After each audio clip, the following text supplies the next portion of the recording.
ଦିନକର ଗୋଟିଏ ଘଟଣା। ଶ୍ରୀ ଶ୍ରୀ ବଡ଼ମାଙ୍କର ଶରୀରରେ 104 ଡିଗ୍ରୀ ଜ୍ୱର, କମ୍ପୁଛନ୍ତି ମା। ଶ୍ରୀ ଶ୍ରୀ ଠାକୁର ସେତେବେଳେ ପାଖକୁ ଆସି କହିଲେ, ବଡ଼ ବୋଉ, ଆଜି ଆଉ ମୋତେ ଖୁଆଇବନି? ଅମ୍ଳାନ ବଦନରେ ଶ୍ରୀ ଶ୍ରୀ ବଡ଼ମା ଚାଲିଗଲେ ରନ୍ଧା ଘରକୁ। ମୁହଁରେ ତାଙ୍କର ରୋଗ ଯନ୍ତ୍ରଣାର ଏତେ ଟିକିଏ ବି ଚିହ୍ନ ନାହିଁ।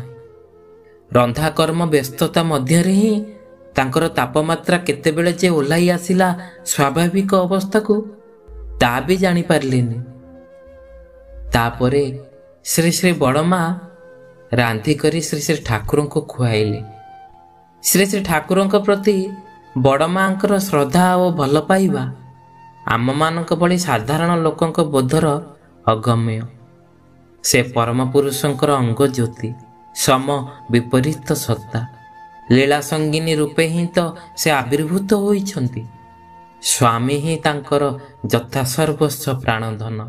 ସ୍ୱାମୀ ହିଁ ତାଙ୍କର ପରମ ଗୁରୁ ଭଗବାନ। ସ୍ୱାମୀ ଛଡ଼ା ତାଙ୍କର କିଛି ହିଁ ନାହିଁ।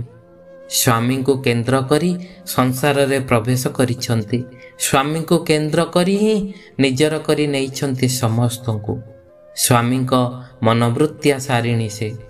ସ୍ୱାମୀଙ୍କ ସୁଖରେ ସୁଖୀ, ସ୍ୱାମୀଙ୍କ ଦୁଃଖରେ ଦୁଃଖୀ।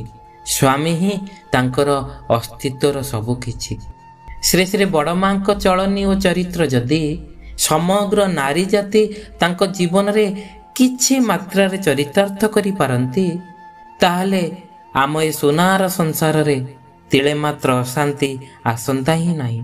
ସତ ହେଲା, ସଂସାରରେ ଥିଲେ ଏହି କର୍ମମୟ ଜୀବନରେ ନାନା ପ୍ରକାର ବାଧା ବିଘ୍ନ ଆସିବ ହିଁ ଆସିବ। ତେଣୁ ଏ ସବୁ ଭିତର ଦେଇ ଯଦି ଗୋଟିଏ ନାରୀ ତା ବଧୂତ୍ୱକୁ ସାର୍ଥକ କରିବାକୁ ଇଚ୍ଛା କରେ, ତେବେ ସେ ସ୍ୱାମୀ ସେବା ସହ ପ୍ରଥମେ ତାର ସଂସାରର କେନ୍ଦ୍ର ବା କର୍ତ୍ତା ଯିଏ ବାପା ଓ ମା ଯେଉଁମାନଙ୍କଠାରୁ ତାଙ୍କ ସ୍ୱାମୀଙ୍କୁ ପାଇଛନ୍ତି, ସେମାନଙ୍କୁ ଜୀବନର ମୁଖ୍ୟ କରି ରଖିବା ଅତି ଆବଶ୍ୟକ।